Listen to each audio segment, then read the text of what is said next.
Listo. ¿Tenemos preguntas de la clase pasada?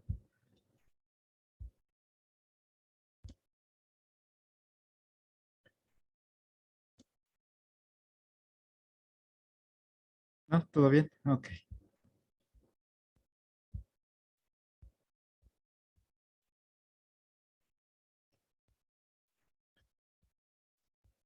Bien, la clase pasada terminamos viendo la clasificación de receptores. Mencionamos que los receptores alfa eh, eran principalmente por la afinidad que tenía noradrenalina hacia este tipo de receptores, mientras que los beta era principalmente por la la afinidad que tenían el componente isoproterenol, que era uno de los agonistas sintéticos de los primeros fármacos que se habían desarrollado que pudieran tener afinidad sobre, sobre otro tipo de receptores adrenérgicos. Entonces, de ahí nació solamente la clasificación. Vean que solamente es por afinidad y ciertas ya más adelante pues se caracterizaron eh, bioquímicamente para saber exactamente cuál es la diferencia estructural.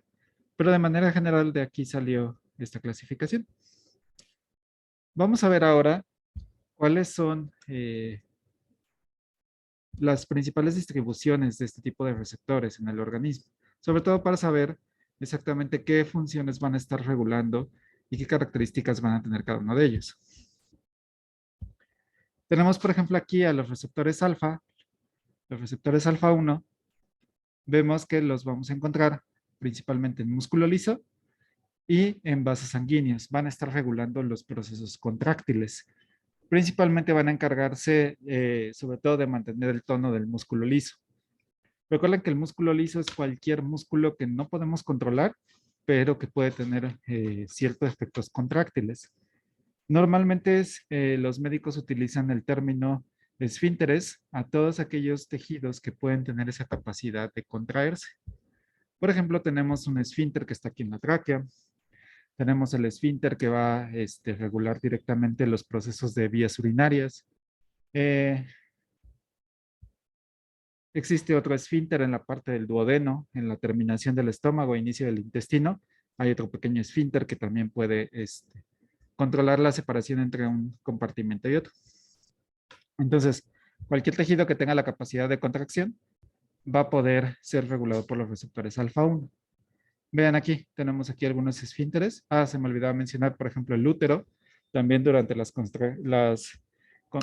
durante las contracciones de parto, los músculos del útero se empiezan a contraer para facilitar la expulsión del bebé.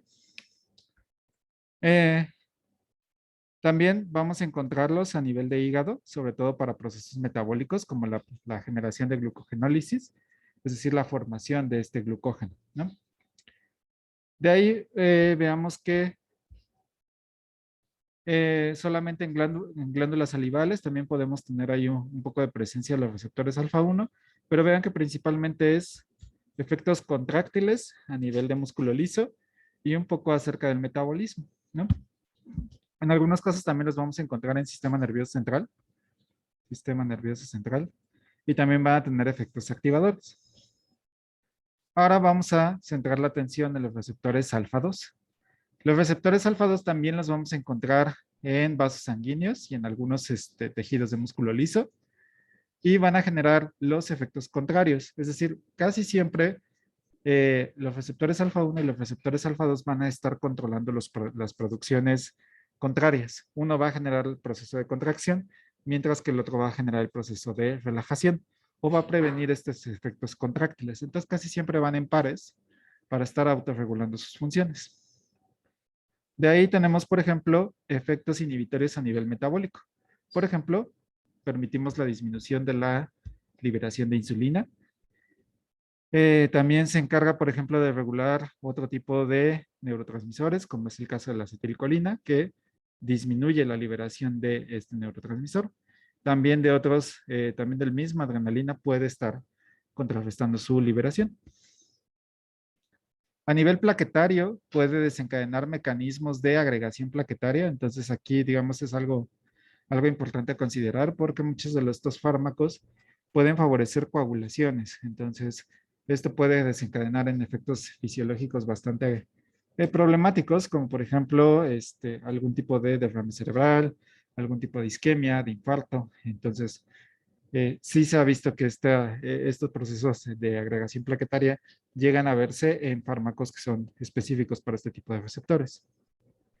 Y también se encarga nuevamente de contrarrestar a nivel del sistema nervioso central algunos efectos directamente de liberación de tipo adrenérgico, ¿no? ¿Qué pasa ahora con los receptores beta adrenérgicos? Tenemos los receptores beta 1, beta 2 y beta 3. Los beta 1 van a ser prácticamente exclusivos de corazón. Vean, aquí solamente los estamos encontrando en corazón y se van a encargar de todos los elementos de respuesta del corazón, ya sea aumento de la frecuencia cardíaca, de la fuerza de contracción y también agregar la conductividad cardiovascular, ¿no?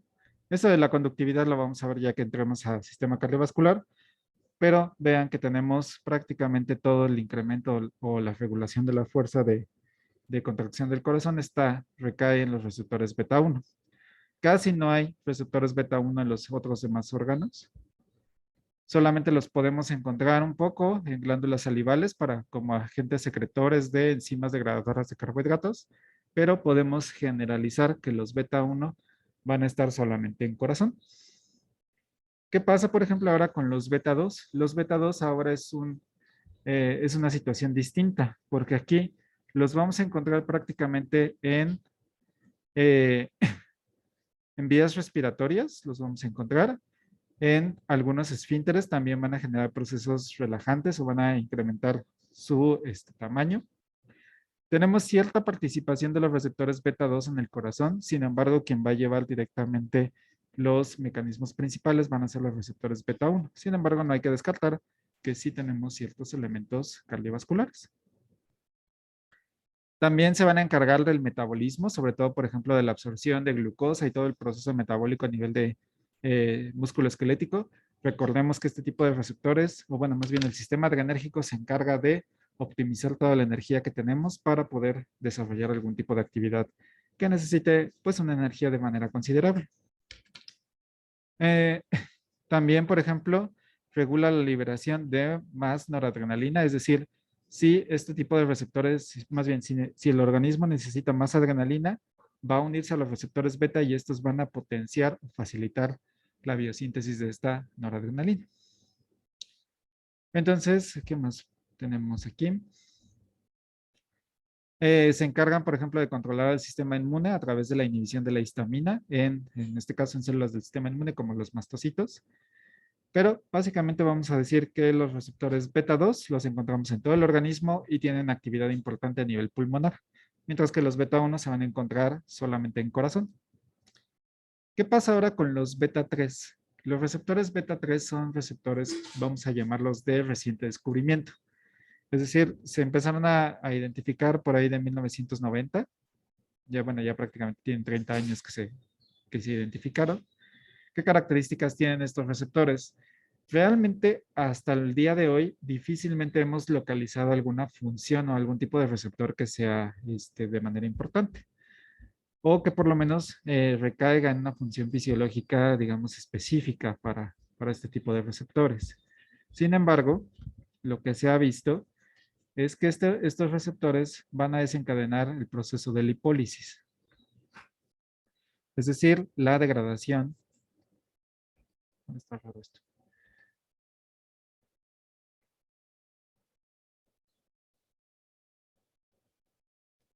De lípidos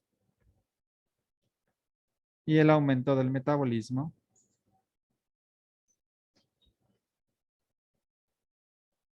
de estas especies. ¿Por qué creen que sea importante? Más bien, la industria farmacéutica está prestando mucha atención en encontrar fármacos que pudieran tener actividad sobre este tipo de receptores. ¿Cuál creen que sea la razón por la cual crean que sea muy importante estudiar este tipo de receptores o por lo menos encontrar un blanco molecular que pudiera generar alguna actividad importante? ¿Para qué creen que podemos utilizarlo este tipo de receptores o generar un agonista para este tipo de receptores? para la obesidad. Exactamente. Si estamos hablando de que va a degradar lípidos y va a incrementar el metabolismo, pues una de las principales actividades va a ser la obesidad. Sabemos que la obesidad es una patología que tiene comorbilidad con otras enfermedades, como puede ser la hipertensión, la diabetes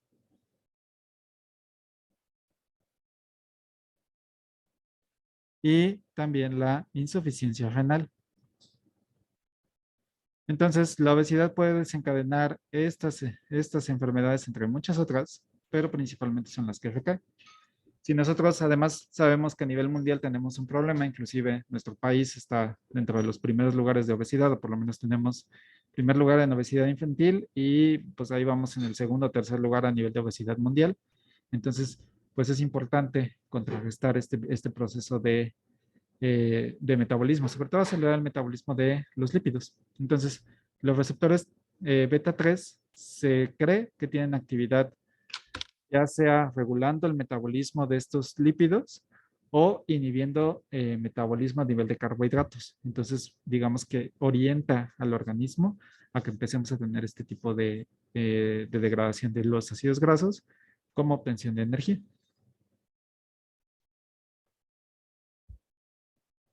Ok. Entonces, vean que aquí en esta tabla también tenemos los segundos mensajeros de cada uno de los diferentes tipos de receptores. Y prácticamente son exactamente los que hemos ya revisado a nivel colinérgico y desde el inicio del curso. Los receptores alfa 1 que están acoplados a proteínas GQ, tenemos incremento de inositol trifosfato, diacilglicerol y calcio intracelular. Mientras que los alfa 2 tenemos disminución de AMP cíclico, aumento de disminución de canales de calcio y aumento de la apertura de canales de potasio. Y los beta, cualquiera que sea su tipo, pues todos van a tener actividad sobre incremento de adenilato ciclasa y también actividad sobre pKa. Entonces vean que este tipo de mecanismos los seguimos arrastrando desde el inicio. Y como les decía, solamente es identificar dónde vamos a estar activando este tipo de receptores para poder generar algún tipo de estrategia terapéutica, utilizando ya sea mecanismos agonistas o antagonistas de cualquiera de este tipo de receptores, ¿no? ¿Dudas, preguntas hasta aquí?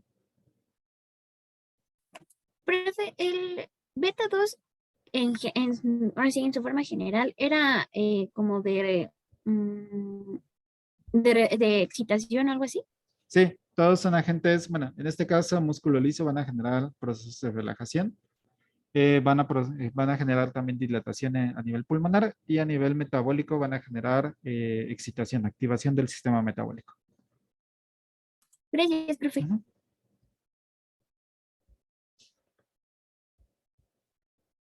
Ok, entonces estas diapositivas realmente son el resumen de lo que les acabo de mencionar. Los alfa 1 son posinápticos, producen contracción del músculo liso vascular, disminuyen motilidad de tubo digestivo y producen glucogenólisis. Y aquí están los segundos mensajeros que están catalizados por la proteína GQ. Los receptores alfa 2 vamos a encontrarlos de manera presináptico principalmente. Entonces les decía que el mecanismo es, se libera noradrenalina y cuando ya queremos inhibir o prevenir esta liberación, pues vamos a activar a los receptores alfa 2 de manera presináptica. Sin embargo, pues no hay que descartar que también los podemos encontrar de manera posináptica en diferentes tejidos. Se encargan de regular la liberación de otros neurotransmisores y el mecanismo es inhibiendo AMP cíclico. Los beta 1 son principalmente de corazón, generando todo el incremento a nivel general. Y los beta 2 van a estar principalmente en bronquios y en otros tejidos, sobre todo a nivel metabólico.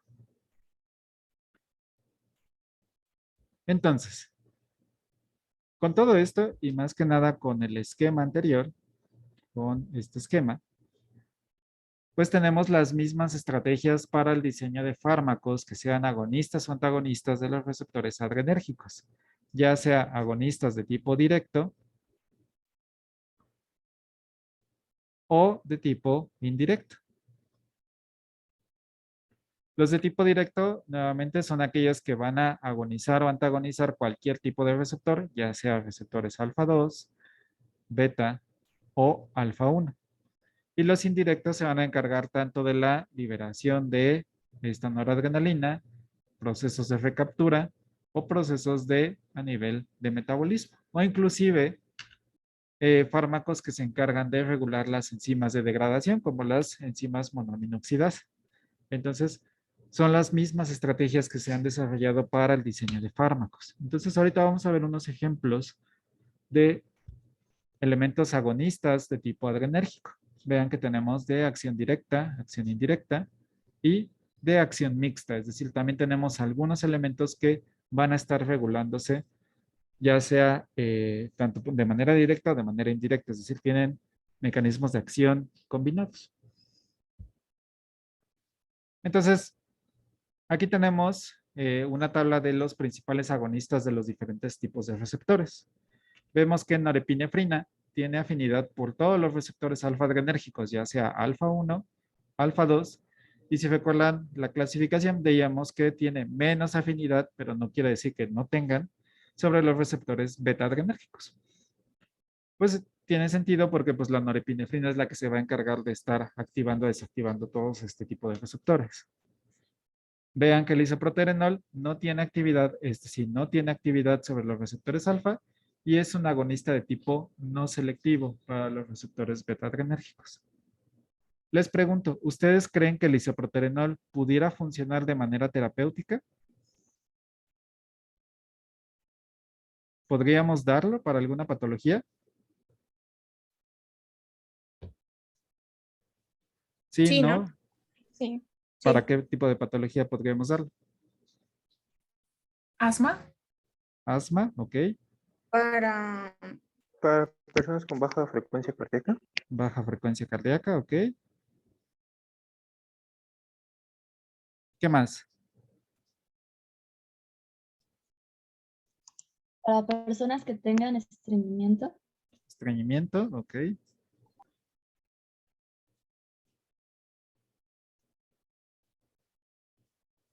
Todas las personas que ahí dan su comentario, recuerden poner su nombre y ahí participación en el chat, por favor. Ok, entonces vamos a centrarnos en asma, ¿no? Entonces una persona tiene asma.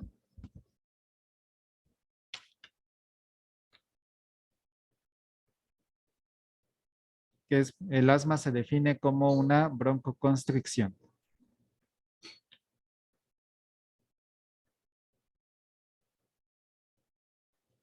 Es una broncoconstricción causada por un alergeno. La denominación de alergeno es una molécula, ya sea una proteína o alguna partícula del medio exterior que genera una activación del sistema inmune. Entonces, una persona que es alérgica, por ejemplo, a lo mejor algunos de ustedes son alérgicos, eh, si algunos de ustedes son alérgicos a cualquier tipo de componentes, pues ustedes pueden técnicamente identificar cuál es el tipo de alergeno. Por ejemplo, hay personas que son alérgicas a las fresas, a algunas semillas como cacahuate, almendras, nueces, o inclusive pueden ser alérgicos a algún tipo de condiciones, al frío, al calor, al polvo. Entonces, ¿qué quiere decir esto? Que hay un antígeno perteneciente a ese alergeno que va a desencadenar una respuesta exagerada del sistema inmune. Es decir, un antígeno se considera como una sustancia externa. Entonces, este antígeno llega a su organismo y da como que engaña al sistema inmune para decir, ¿saben qué? El sistema inmune piensa, esto es una emergencia a nivel fisiológico, necesitamos contrarrestar toda esta sustancia. Entonces, ¿qué es lo que pasa? Que empiezan a reclutar a todas las células del sistema inmune para intentar contrarrestar este pequeño antígeno. ¿Qué es lo que pasa? ¿Cuál es el mecanismo de reacción de estos alergenos? Supongamos que aquí tenemos nuestro componente alergeno. Entonces llegan todas las células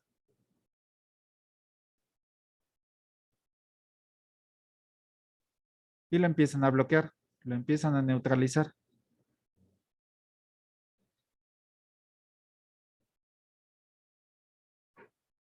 Y además, estas células empiezan a liberar otros factores proinflamatorios, como puede ser citocinas,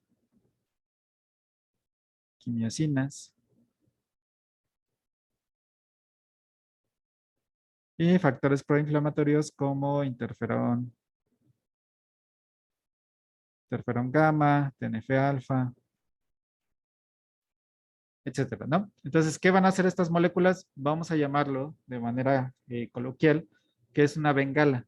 Entonces, imagínense que, por ejemplo, está una serie de policías que están intentando contrarrestar a una persona, un transeúnte que estaba ahí pasando, llaman, piensan que esa persona es un narcotraficante o es que es una persona como muy agresiva, entonces empiezan a llamar a otros policías, empiezan a mandar alarmas y llega prácticamente toda la brigada para intentar contrarrestar a esta molécula, que realmente es una molécula inocua, solamente que nuestro organismo lo está interpretando como si fuera un agente patógeno y un patógeno muy severo.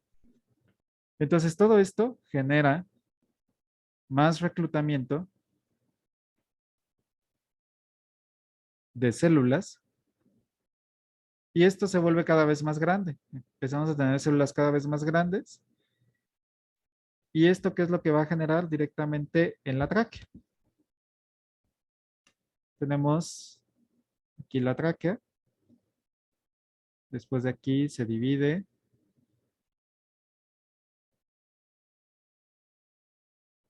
y llegamos aquí a los pulmones.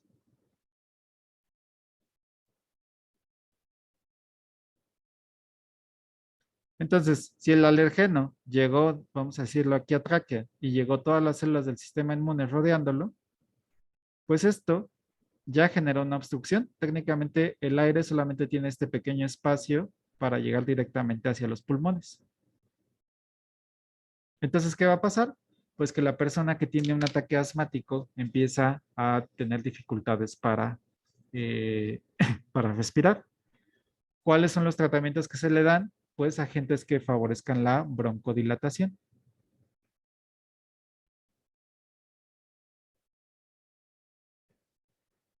Entonces, ¿cuáles agentes normalmente generan este proceso de broncodilatación? Pues agentes que sean agonistas, beta-adrenérgicos. Ahora, digamos que todo este resumen o toda esta explicación salía porque ustedes comentaban que el isoproterenol, un agonista no selectivo de los receptores beta, podría funcionar como contra el tratamiento del asma. Entonces damos isoproterenol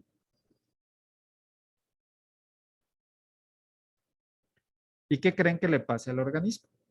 ¿Creen que sí generemos broncodilatación?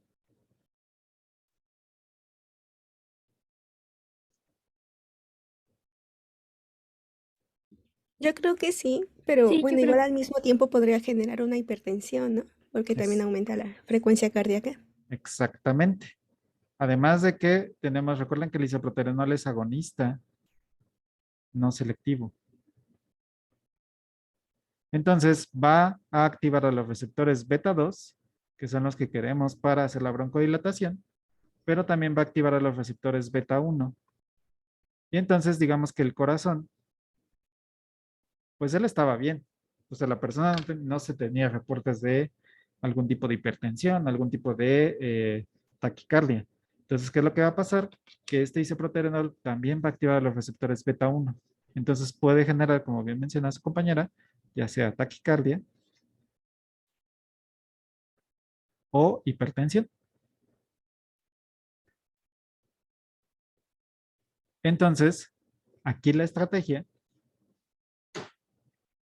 es, en lugar de dar solamente un fármaco de tipo no selectivo, vamos a revisar si existen fármacos que sean selectivos para los receptores beta 2.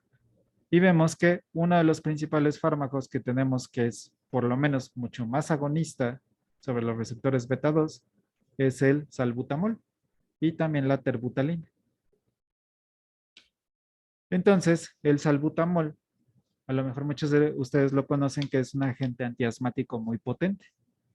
Prácticamente el salbutamol lo que hace es solamente utilizar el agonismo sobre los receptores beta 2. Entonces, este es un muy buen broncodilatador.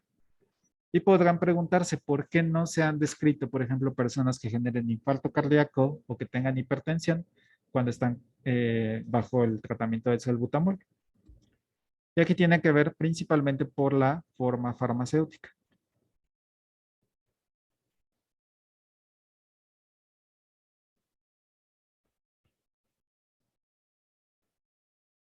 En el caso del salbutamol, la forma farmacéutica casi siempre viene en forma de aerosoles, de inhaladores.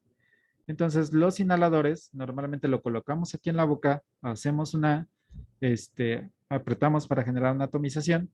¿Y qué es lo que pasa? Todo el fármaco se encuentra nebulizado, se encuentra en pequeñas partículas. Entonces, estas partículas van a llegar primeramente a boca. Ay, esto está muy raro.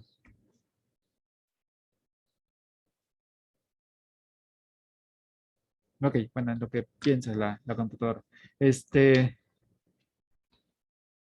Primeramente van a llegar aquí a la boca y después las demás partículas van a llegar aquí. Entonces, una vez que llegan estas partículas, entonces vamos a generar el proceso de broncodilatación. Como les había mencionado en algún punto, solamente entre el 5 y el 7% de la nebulización va a llegar al sitio de acción, que va a ser la tráquea. Y entonces vamos a generar una broncodilatación. ¿Qué va a pasar? Una vez que ya generamos esta broncodilatación, pues ya va a intentar aumentar el calibre de estas vías aéreas y vamos a poder incrementar la cantidad de oxígeno. Entonces las personas, si han visto alguna persona que tiene un ataque asmático, casi siempre está como con dificultad de respirar, se toma el nebulizador y en automático pues se recupera su estabilidad pulmonar. Empieza a recuperar esta tonicidad de los pulmones y como que se recupera un poco más la persona. Entonces lo único que hacemos es distendemos esta tráquea para que entre más aire. Ya después habrá otros tratamientos que le permitan, por ejemplo, contrarrestar este proceso de alergenicidad. Casi siempre, dependiendo de qué tan agresivo sea su ataque asmático, pueden utilizar algunos inmunosupresores o algunos antihistamínicos para que contrarresten la actividad del sistema inmune. Pero si la persona o el paciente responde solamente con un broncodilatador, pues adelante, ya tiene como digamos todo el tratamiento ahí generado. ¿Sí quedó claro más o menos por qué el isoproterenol no puede ser un buen agente broncodilatador, pero sí el salbutamol? Sí, pero Sí, profe, a mí me surgió una duda. Entonces, o sea, así como forma terapéutica, que fue lo que preguntó al principio, en sí no tendría el isoproterenol. ¿Va a tener actividad fisiológica? Sí. O sea, si damos isoproterenol, pues sí va a broncodilatar y sí vamos a tener una buena mejora. Sin embargo, lo que se busca con la terapéutica o el término profilaxis, es decir, dar un tratamiento específico para una patología. El isoproterenol no es buen agente profiláctico porque sí va a arreglar el pulmón, pero puede descomponer el corazón o puede descomponer algún otro sistema que no estemos buscando. Entonces, como Gracias, agente profe. terapéutico no es tan bueno, pero como agente fisiológico, si no tuviéramos otro, pues sí va a broncodilatar, sí o sí.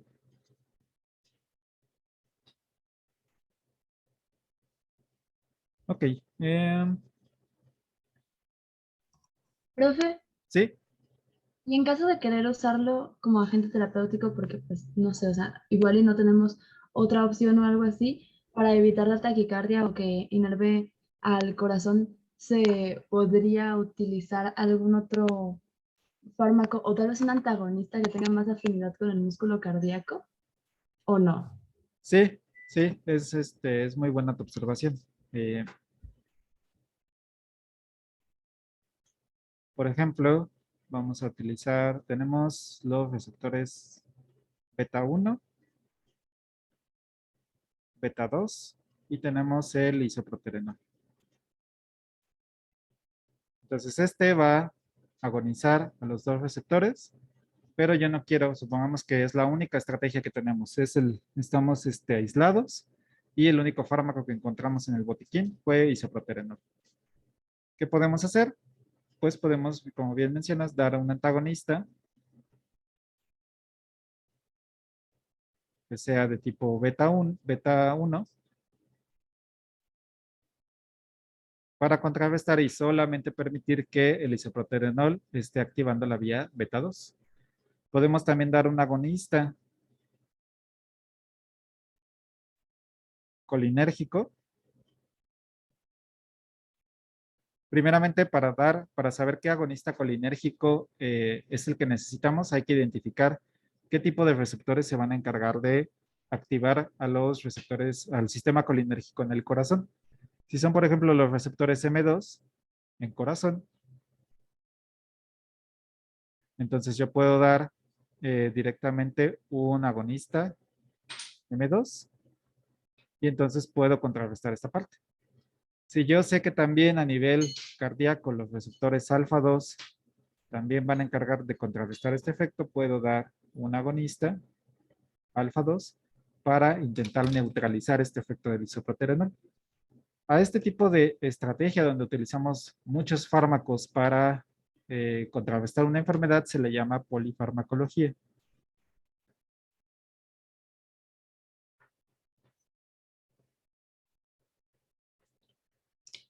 ¿Cuáles son, digamos, las desventajas de utilizar esta estrategia de polifarmacología? Pues que sabemos que cada uno de estos fármacos tiene sus efectos adversos, es decir, nuevamente, a lo mejor este es un buen antagonista beta 1, pero también tiene actividades sobre, por ejemplo, antagonista de los receptores alfa 2. Entonces, ¿qué va a pasar? Pues que también vamos a generar aquí una descompensación y entonces este problema se va escalando cada vez más.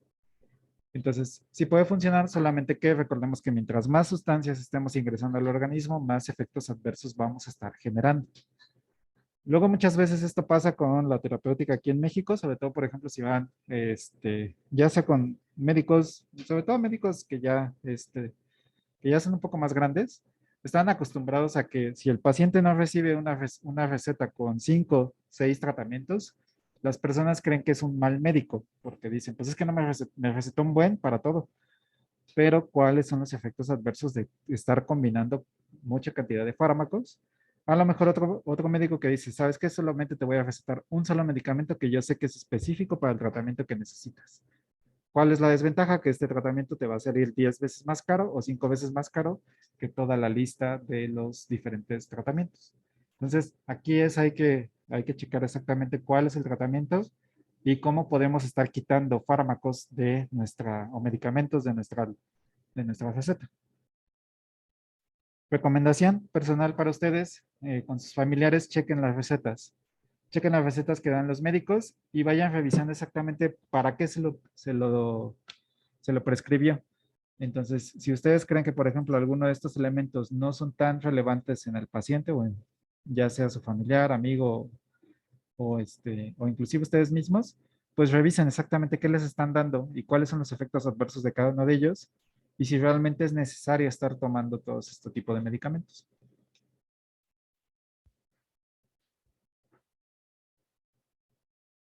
Sí, exactamente. Aquí mencionan que tendríamos que checar si no hay interacción entre ellos. Entonces también eso, ¿no? Entonces estar checando ahí si existe o no existe algún tipo de interacción.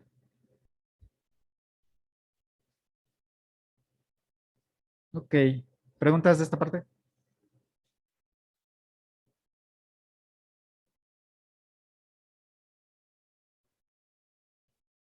¿No? Ok. No, perfecto. Mm,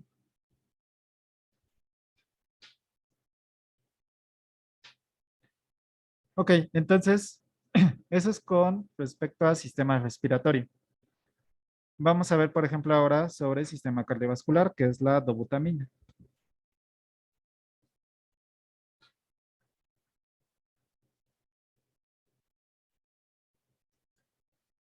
La dobutamina es un agonista de los receptores beta 1. ¿Para qué creen o cuál creen que sea el diagnóstico para que un médico les recete dobutamina? ¿Qué deberían tener para que les digan si necesitas consumir este medicamento? Insuficiencia cardíaca. Hipotensión.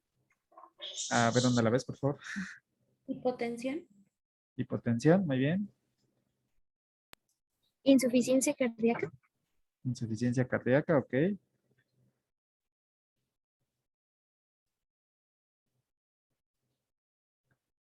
Ah, y también para bradicardia, ¿no?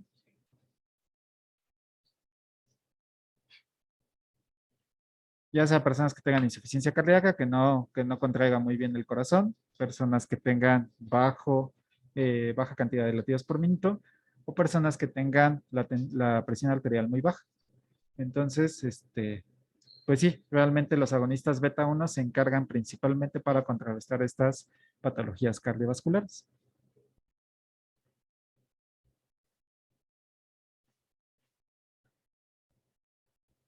Entonces, vamos a revisar ahora sobre los receptores alfa-adrenérgicos. Primeramente tenemos la fenilefrina. Sí, muchas gracias. No se les olvide ahí poner su participación, ¿eh? Cuando estén comentando, platicando algo, ahí pongan su participación.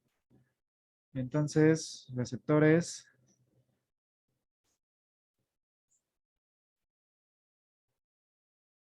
alfa 1.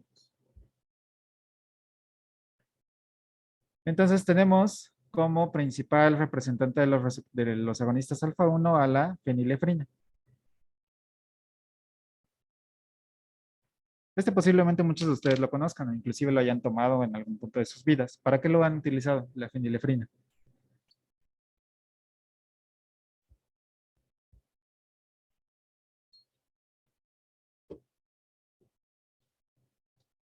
Para resfriados y alergias. Resfriados, ok. También cuando, bueno, yo lo he usado para cuando tengo fiebre. Fiebre, ok.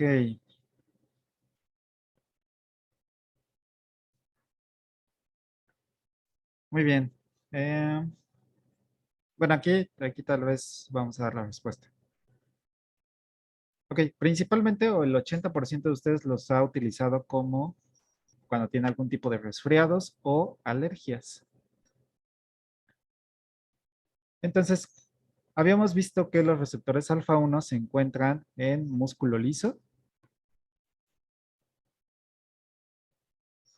y en parte del sistema cardiovascular, sobre todo, por ejemplo, en arterias y venas. Entonces, la fenilefrina normalmente bueno, difícilmente viene sola, casi siempre viene acompañado en los diferentes antigripales.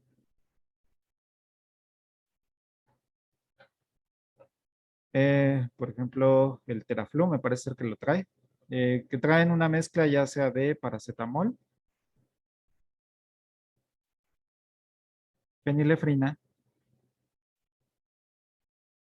y me parece ser que trae loratadina también. Entonces, casi siempre muchos antigripales traen una mezcla de diferentes fármacos, no solamente traen uno. Se supone que ahí en la presentación les dice que, mencionan congestión nasal, clorfenamina, ok.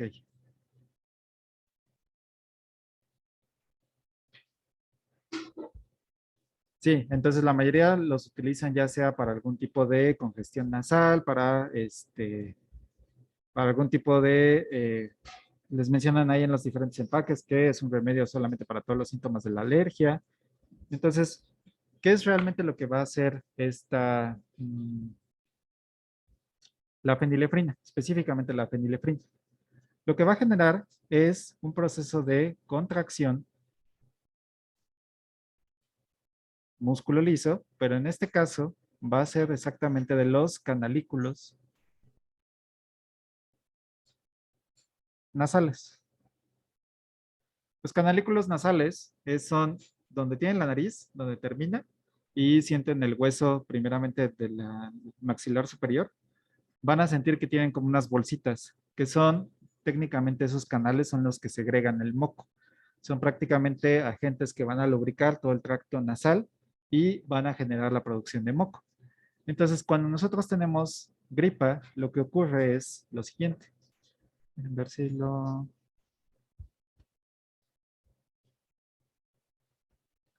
Imaginen que tienen aquí los canalículos nasales y supongamos que están resfriados. Entonces, ¿qué pasa? Que tienen tanto partículas, tienen secreción Entonces todo esto vamos a decir que es moco. ¿Qué pasa? Que ustedes están congestionados porque aquí normalmente debe pasar el aire. Entonces, como tenemos esta obstrucción, pues nos cuesta trabajo respirar, sentimos la nariz tapada, o inclusive dependiendo de la consistencia de este moco, puede ser como un poquito más líquida, un poquito más sólida, ¿no? Entonces, ¿qué es lo que va a hacer la fenilefrina? Si decimos que va a generar un proceso de contracción, lo que va a hacer es, literal,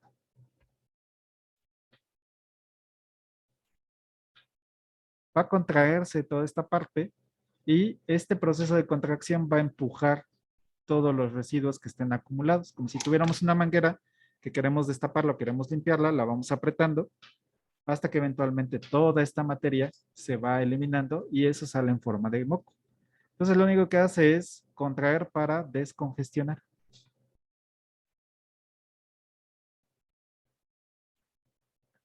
Esa es la única función de la fenilefrina, descongestionar todos los ductos que tenemos ahí tapados.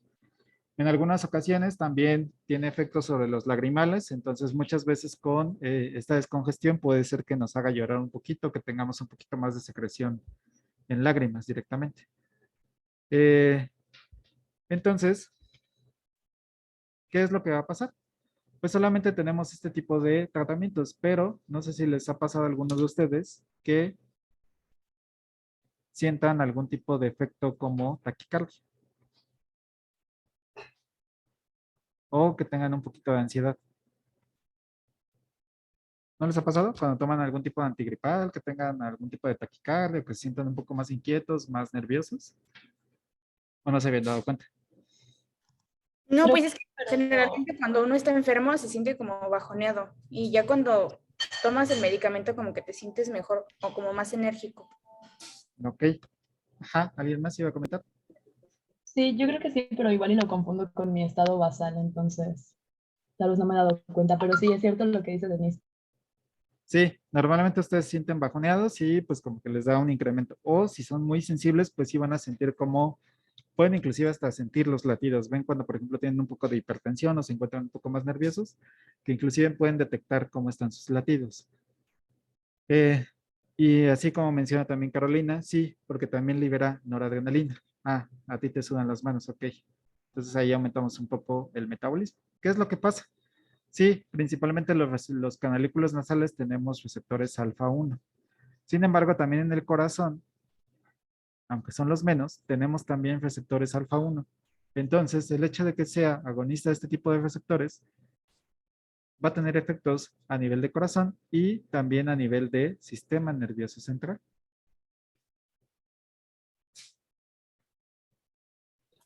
Profe, ¿eso también tiene que ver con la forma farmacéutica?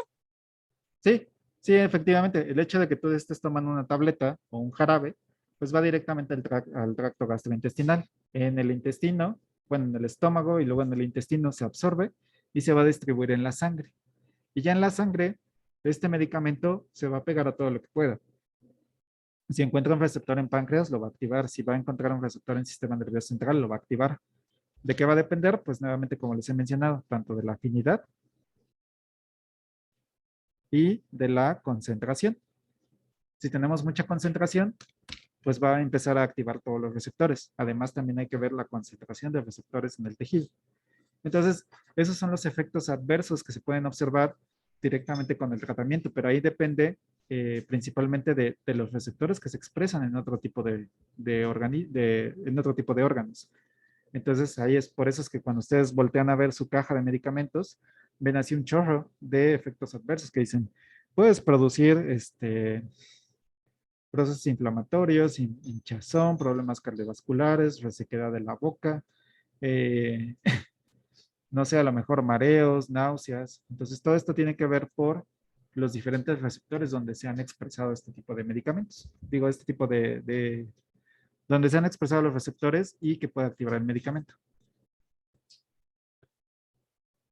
Profesor, ¿puede ¿Sí? regresarse momentáneamente a la diapositiva anterior? Ahí.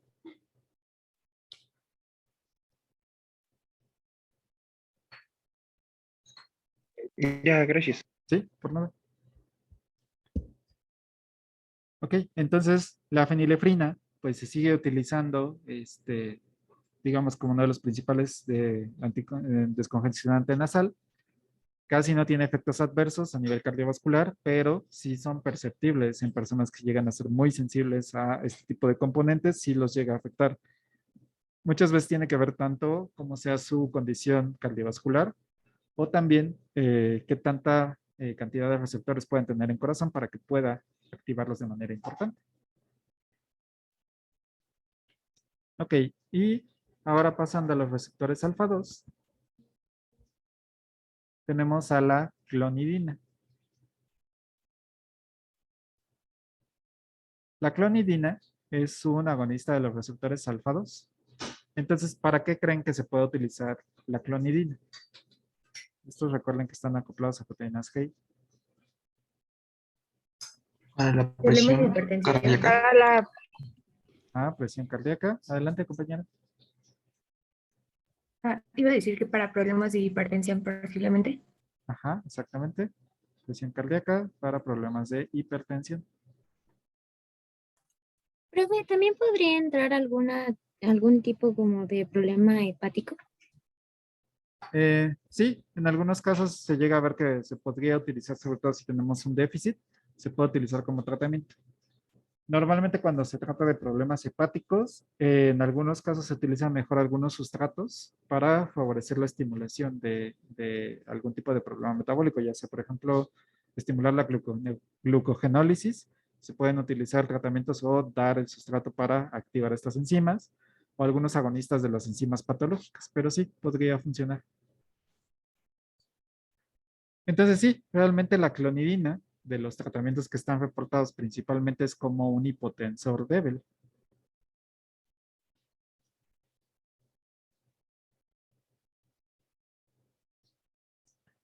Se llega a utilizar si la tensión arterial no se encuentra tan elevada, es decir, apenas tenemos un poco de hipertensión, pueden recomendar clonidina. Ventajas que casi no tiene efectos adversos, entonces se puede utilizar, vamos a decirlo, de manera normal o de manera regular. Se ha llegado también a utilizar la clonidina para el tratamiento de déficit de atención. No para déficit, para personas que tienen hiperactividad.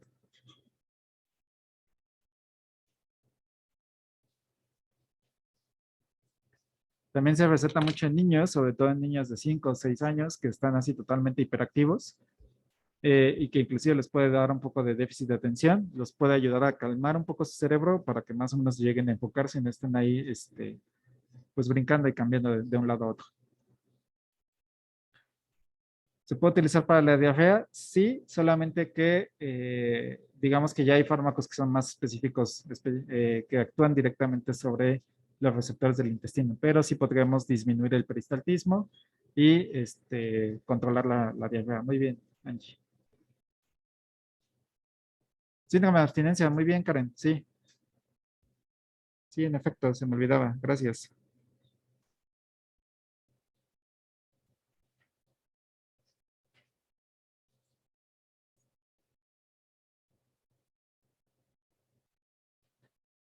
Entonces son los tres usos que se le da principalmente como hipotensor para la actividad, para hiperactividad y para síndrome de abstinencia. Entonces son como los tres usos principales de la clonidina.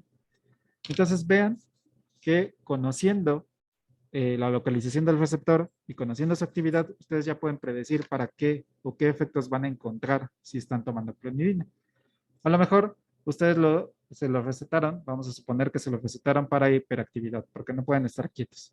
Pero saben que si están tomando clonidina, a lo mejor van a notar cambios en su tensión arterial y tal vez vayan a sentir cambios en la liberación de algún otro tipo de receptor. Entonces ya van más o menos pueden predecir qué es lo que les va a pasar si están consumiendo algún tipo de fármaco. Y no es tan necesario que se memoricen cuáles son el nombre de los diferentes fármacos, sino que sepan exactamente cuál es su mecanismo de acción. Puede ser que conozcan a la clonidina, puede que conozcan a otra, creo que es la guanfacina, que también es alfa 2. No importa que no se memoricen los nombres. Si ustedes conocen el mecanismo de acción, ya pueden predecir exactamente cuáles van a ser los efectos que tengan a nivel fisiológico. Y esa es por lo menos, por ejemplo, la idea de este curso. Que conozcan más o menos cómo funcionan y cuáles son los efectos que pueden observar. Entonces, estos son, por ejemplo, algunos otros fármacos agonistas alfa 1. Vean que los tratamientos son iguales. Descongestionante nasal, vasoconstrictor. ¿Y cuáles son los usos? Por ejemplo, rinorrea, cuando, o sea, si nosotros nos pasamos de nafazolina, vamos a generar un proceso de rinorrea, es decir, todo el tiempo vamos a estar secretando moco porque estamos favoreciendo la expulsión de manera constante. Eh, vamos a generar hipertensión, es decir, si nosotros incrementamos, podemos tener este efecto de incrementar la tensión arterial. Y, por ejemplo, vemos que la oximetazolina también tiene efectos sobre los receptores alfa 2. Entonces se ha visto que en niños podemos generar algún tipo de convulsión. Y esto es porque si tenemos agonismo de los receptores alfa 2 y de los receptores alfa 1, podemos modificar sobre el sistema nervioso central la liberación de norepinefrina. Y veremos que estos efectos pueden generar algún tipo de convulsión, algún tipo de desequilibrio a nivel funcional.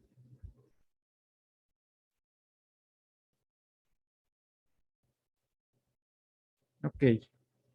¿Qué pasa con los agonistas alfa 2? Vemos que tenemos la clonidina, que es antihipertensor para déficit de atención y para ansiedad y síndrome de abstinencia, como bien mencionaba. La guanfacina también es un agente hipertensor, tiene un poquito más de selectividad que la guanfacina. Y aquí podemos ver en rojo cuáles son algunos de los efectos adversos. Como bien mencionaban, si generamos algún tipo de exceso, podemos generar constipación, es decir, ya nos vamos a, como bien mencionaba, se puede utilizar para la diarrea, pero si nos pasamos, si no tenemos diarrea, pues vamos a generar algún tipo de estreñimiento, porque ya no va a poder moverse muy bien la parte del intestino. Vamos a poder generar algún problema de hipotencia o de presión, porque estamos tranquilizando demasiado el sistema. Entonces vean que ya más o menos podemos identificar qué elementos pueden estar causando este tipo de medicamentos. ¿Dudas hasta aquí? Digo, estas ya las di un poco más rápido, pero vean que ya hicimos el análisis un poco más a detalle en las diapositivas pasadas.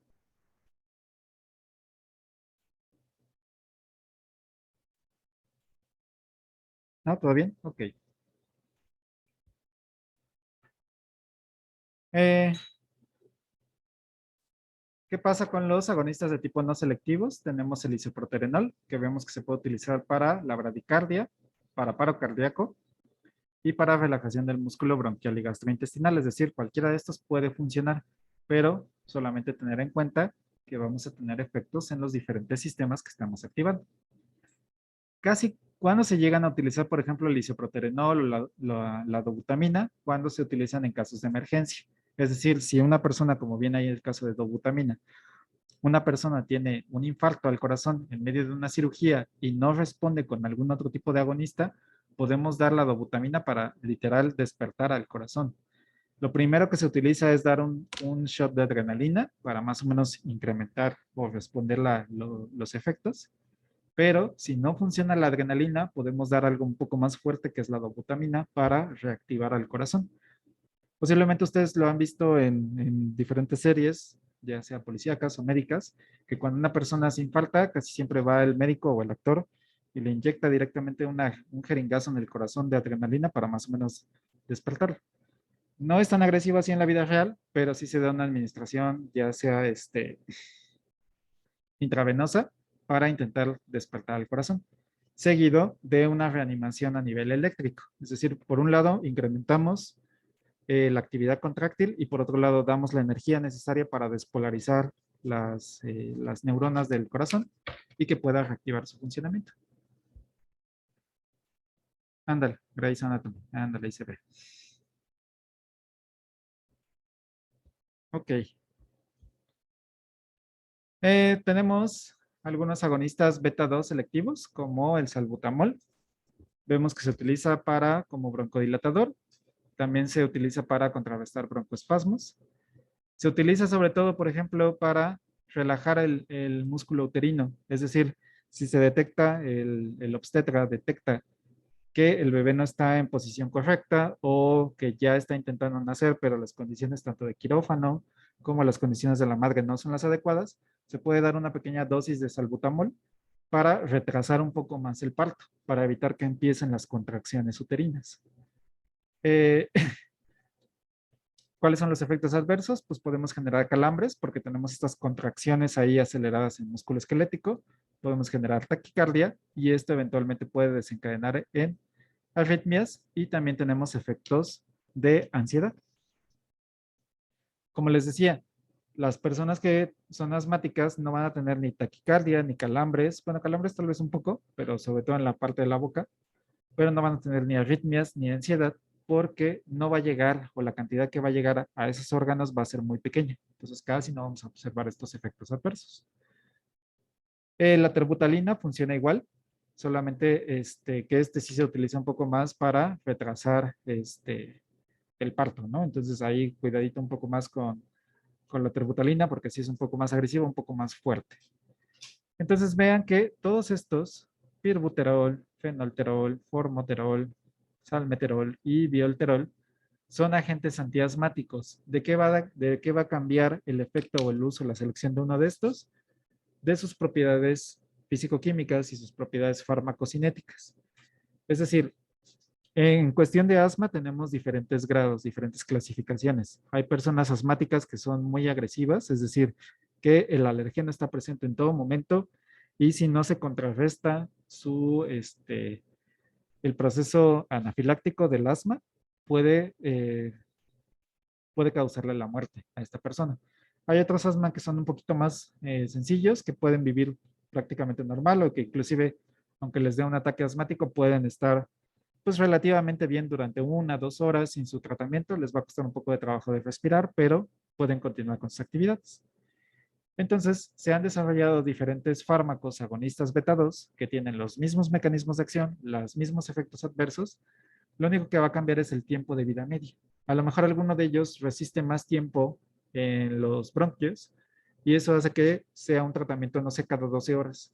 A lo mejor hay uno que se metaboliza muy rápido, entonces el tratamiento va a ser cada 3 horas, cada 2 horas, o solamente se va a utilizar cuando llegue el ataque asmático. Hay fármacos inclusive que, o personas que tienen ataques asmáticos, no sé, cada 2, 3 meses. Entonces no es necesario darles una protección de 24 horas, de 48 horas, sino simplemente te da tu ataque asmático, vas a tu mochila, tomas tu medicamento y se controla la hiperreactividad.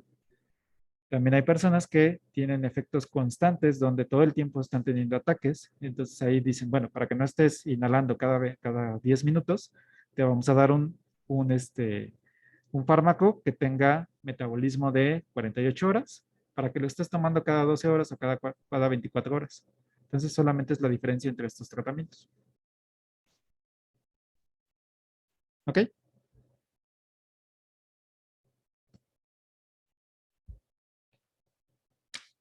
Ahora vamos a hablar de otro fármaco que estaba ahí abajo, que es un poquito pues, polémico por los usos que se le da, que es el clenbuterol.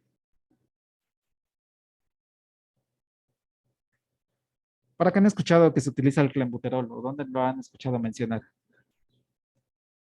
Pues yo recuerdo mucho que hace como 10 años, que fue que según había salido que varios jugadores habían salido positivos de la selección, pero luego según dijeron que se usaba como para el rendimiento y también que según todas las reses, según en ese entonces tenían clenbuterol y que según todos los mexicanos también habían dicho que si nos hacíamos una prueba podíamos salir positivos, pero la verdad no sé si era como con el afán de decir que cualquier persona lo tenía o que las personas lo habían consumido.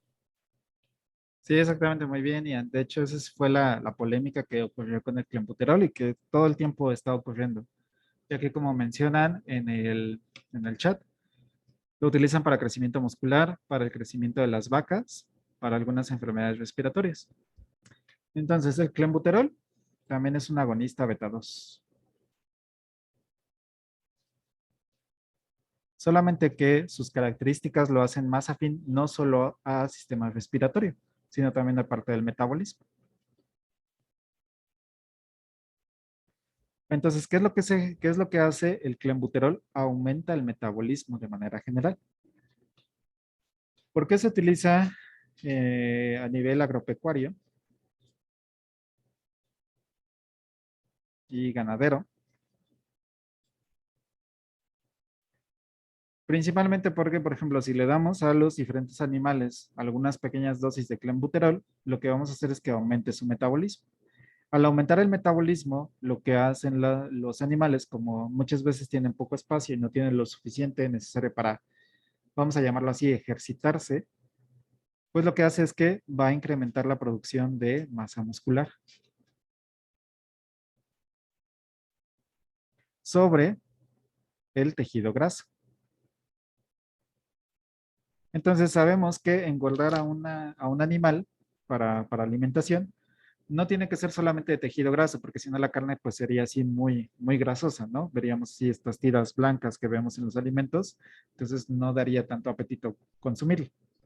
¿Qué es lo que se prefiere? Que se optimice, que se incremente la masa muscular, porque realmente la carne que nosotros consumimos es prácticamente el músculo que tiene estos alimentos. Entonces, si se llega a utilizar en el alimento, se degrada, no es así como que se herede tan fácilmente como para que tengamos incrementos a nivel fisiológico. Es decir, nosotros podemos consumir carne que ha sido enriquecida un poco con clenbuterol. Sí podemos tener trazas de clenbuterol, pero no es así como que nos esté modificando fisiológicamente este componente, pero sí se utiliza a nivel ganadero.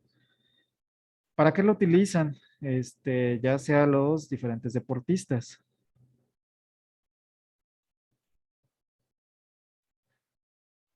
Eh, Sabemos que es broncodilatador, ¿no? Entonces,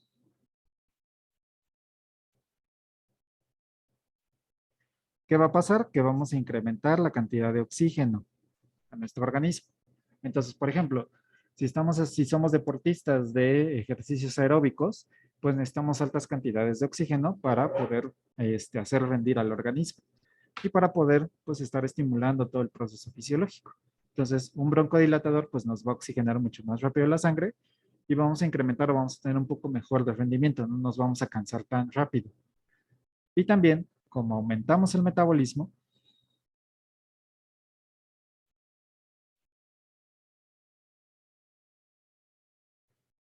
supongamos supongamos que están yendo al gimnasio ahorita y dicen, yo quiero tonificar y quiero incrementar un poco más la masa muscular que está generando, pero no quiero esperar todo el año.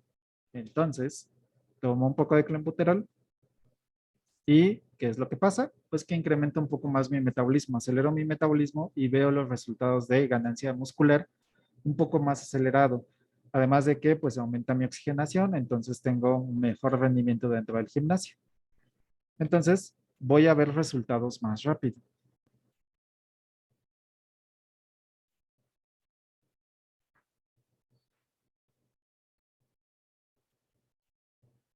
Entonces voy a ganar masa muscular mejor, voy a tener una condición un poco más óptima, mis pulmones van a estar funcionando bien.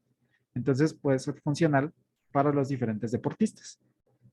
¿Por qué está contraindicado? Pues porque principalmente el dopaje se encarga de estar buscando sustancias que puedan modificar la respuesta fisiológica y que no sea una competencia, vamos a llamarlo así, justa. Pero pues realmente en la parte del deporte lo que se está haciendo es dar estos agentes anabólicos para mejorar el metabolismo y tratar de enmascararlos lo mejor que se pueda mientras se hagan las pruebas de dopaje. Entonces eso de que realmente fue porque consumieron mucha carne y que se atascaron días anteriores y por eso salió, la verdad es que no. Sí podría pasar, pero necesitarías estar consumiendo prácticamente carne inyectada con clenbuterol y estar consumiendo por los últimos 3 meses grandes cantidades para que pueda ser detectable en el organismo. Eh, entonces, eso pasa directamente con los deportistas. Ahorita respondo a tu pregunta, Anchi. Eh, ok, entonces, ¿qué pasa ahora? Porque también lo utilizan otras celebridades, principalmente para bajar de peso. Entonces, ¿por qué tenemos un incremento? Por ejemplo, un deportista gana masa muscular y gana rendimiento y tenemos otros artistas que bajan de peso y inclusive llegan a tener estas caras como un poco más cadavéricas. Tiene que ver con el mismo proceso. Si estamos incrementando el metabolismo, aquí hay dos condiciones importantes. Si nosotros hacemos ejercicio, vamos a optimizar que el metabolismo gane masa muscular porque estamos trabajando, además de que la alimentación nos da todos los nutrientes necesarios para la construcción y el desarrollo muscular. Pero ¿qué pasa si yo soy flojo y no estoy haciendo nada y solo estoy consumiendo clenbuterol? Pues mi metabolismo se va a incrementar, pero como yo no estoy haciendo algo para ganar masa muscular, ¿qué es lo que va a hacer? Pues va a agotar mis reservas de músculo que tenía y después va a empezar a estimular un poco el metabolismo por los ácidos grasos. Entonces voy a empezar a quemar un poco más de grasa, pero sobre todo porque estoy acelerando más mi metabolismo.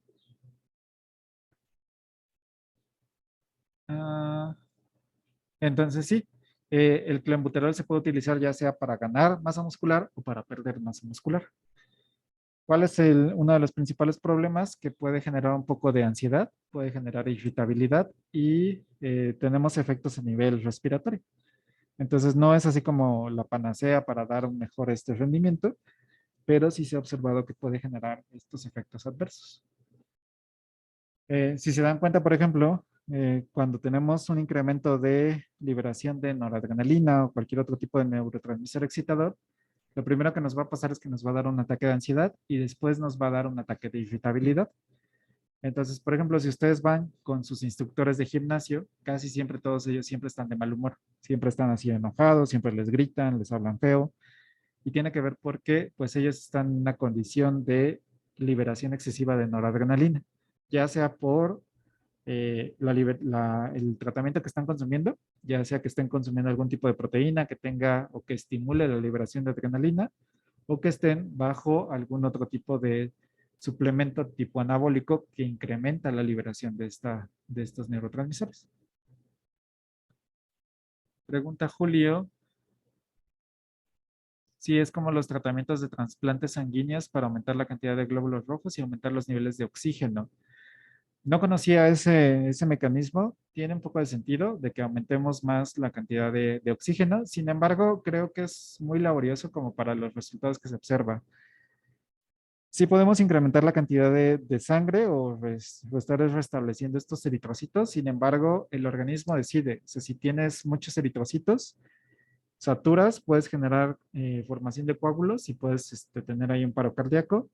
Y si detecta que también tenemos demasiados eritrocitos de los que puede contrarrestar, los manda a degradación. Entonces es como, él trata de mantener un balance. Por ejemplo, vamos a decir, necesitamos 100 eritrocitos por mililitro de sangre y tú inyectas otros 100 mililitros, lo que va a hacer es decir, bueno, vamos a estar degradando para regular otra vez estos 100 mililitros. Lo que hacen, por ejemplo, muchos atletas, sobre todo, por ejemplo, en caso de que necesitan un shot de energía rápido. Por ejemplo, los de atletismo, los nadadores, los ciclistas y los básicamente ellos, que tengan así necesitan ser actividades rápidas, lo que hacen es una hiperoxigenación, que solamente hacen una hiperrespiración, que empiezan a respirar rápidamente durante unos 5 minutos y eso hace que sus pulmones se llenen más de oxígeno, pero que sea metabolizado en los siguientes 2, 3 minutos. Entonces es lo que hace. No sé si han visto que algunos deportistas agarran una bolsa y empiezan a respirar rápidamente. Entonces ahí se están hiperventilando para ese oxígeno que ganaron, poder descargarlo en ese momento. Preguntan que si podemos generar un síndrome de abstinencia o algún tipo de efecto rebote. Sí, sí se puede generar cualquiera de los dos, Scarlett. Principalmente ahí por el efecto rebote es por el metabolismo, de que si lo dejamos de consumir, pues alentamos el metabolismo y si mantenemos, por ejemplo, nuestros hábitos alimenticios iguales, pues lo que va a pasar es que vamos a ganar igual cantidad de peso, pero ahora va a ser convertido en materia, en grasa, más que en proteína. ¿Dudas de esta parte?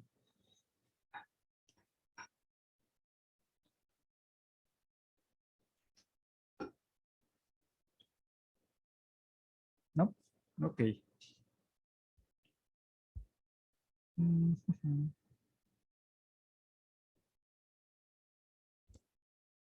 Ok, miren, aquí tenía algunos ejemplos de agonistas beta selectivos para agentes antiasmáticos.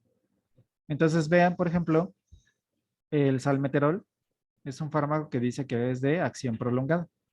Y vean su estructura.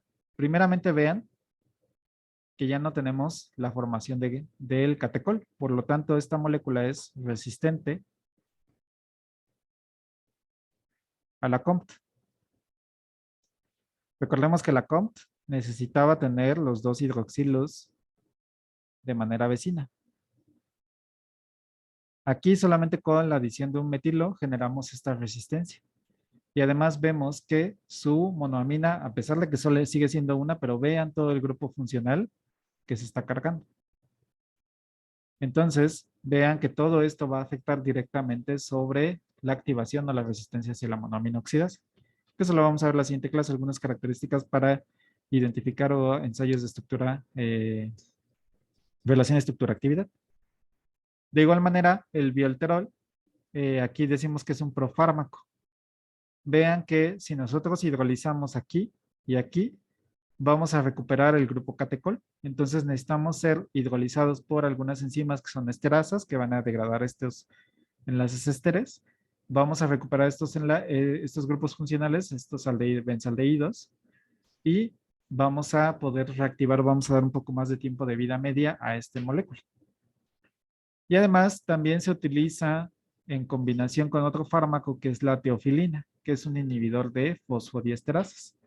Entonces, nada más para que quede claro cómo funciona esto.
Ok, entonces este más o menos es el mecanismo por el cual actúa el biolterol, que es a través de la activación de PK, y esto va a fosforilar proteínas que previenen los efectos contráctiles.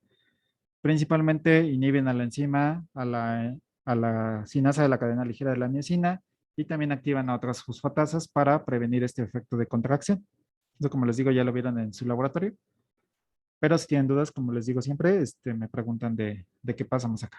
Pero lo importante es centrarnos aquí. Se menciona que también tenemos a la teofilina. La teofilina es un inhibidor de las fosfodiesterasas. Las fosfodiesterasas lo que se encargan es catalizar esta reacción. Tenemos AMP cíclico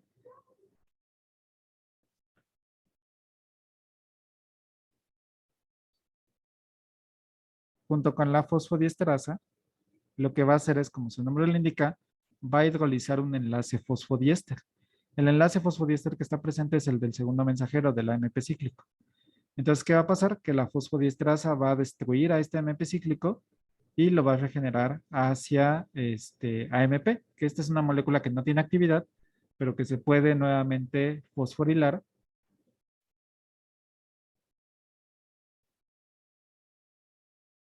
para regenerar el ATP y que nuevamente pueda entrar en el ciclo de formación. Entonces, la teofilina, al estar inhibiendo a las fosfodiesterasas, ¿qué es lo que va a pasar? Que este AMP cíclico va a incrementar no su cantidad, sino su tiempo de vida media. Va a estar vivo más tiempo. ¿Y qué es lo que va a pasar? Que este AMP cíclico puede activar a la PK y podamos seguir continuando con la prevención de la contracción. Entonces vean que podemos potencializar un mecanismo de acción usando fármacos por 2 vías distintas. Entonces, es una de las diferentes estrategias que se utiliza, sobre todo, por ejemplo, en personas que tienen problemas de asma mucho más acelerados o mucho más fuertes. Se pueden utilizar estos tratamientos combinados para potencializar el efecto de algún tipo de fármaco antiasmático. ¿Cuándo se llegan a utilizar, cuándo se utiliza la teofilina? Cuando el organismo ya generó cierta resistencia o tolerancia para cualquiera de los antiasmáticos tradicionales. Muchas veces, dependiendo de cada caso, hay personas que están cambiando constantemente de tratamiento porque pues ya no les funciona igual o ya los ataques ya son más repentinos. Entonces, ¿qué es lo que se hace? Se utilizan en combinación con otro tipo de tratamientos, como es el caso de la teofilina. ¿Dudas hasta este punto?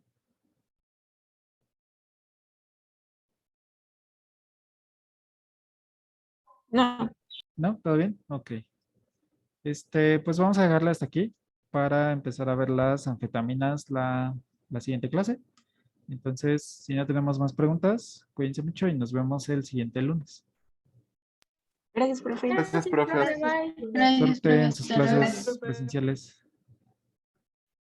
Profe, una pregunta y rápida. Sí, claro.